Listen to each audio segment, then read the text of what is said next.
Recording in progress. In the lead up to the Crush Your Inner Critic webinar on the 19th of March, I wanted to unpack some of my strategies of how I banish head noise and how I ignite my confidence.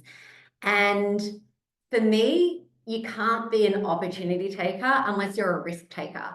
And I know a lot of people shy away immediately as soon as they hear risk, but I often am asked why I embrace risk. And the answer to that is for me, the thrill of the triumph far outweighs the fear of the fall. So when you're in a risk situation, and that could be micro risk, that could be a substantial risk.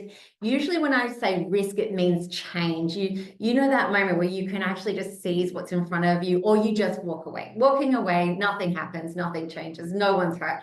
So you've just missed an opportunity. But sometimes you'll explore the opportunity and it pays off, and sometimes you explore it and it was a dead end.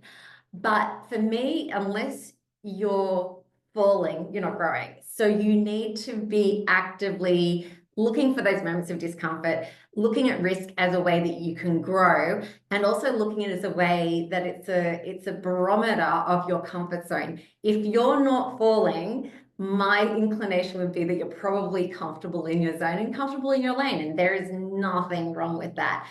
But if you're a risk junkie like me, I love a challenge. I love finding opportunities. I love creating things that haven't been done before. So then once risk starts to become part of your DNA, how you respond to it is so fundamentally different. So then rather than looking at risk or change or anything that goes slightly out of whack as something that derails you, you then look at it as an opportunity for future success, or you look at it as opportunity of what that pathway is going to look like. And I think on that note, what risk isn't focused on is a set outcome. I mean, of course you have an outcome that you're hoping, but then along the way, that outcome can change and it can change for the better.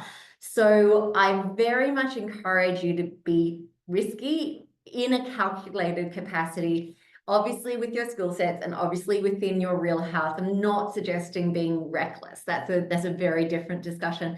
But with risk and with a commitment to growth, the fear of failure becomes less and less. And then when things don't go exactly as you thought, then you convert it to an insight. Some of the greatest lessons and some of the greatest opportunities of my career have been technically from failures, because the insight that I had from that fundamentally has changed how I've done something in the future, to the extent that I may even say to clients, and I've been known to say this, I'm going to do this as a test.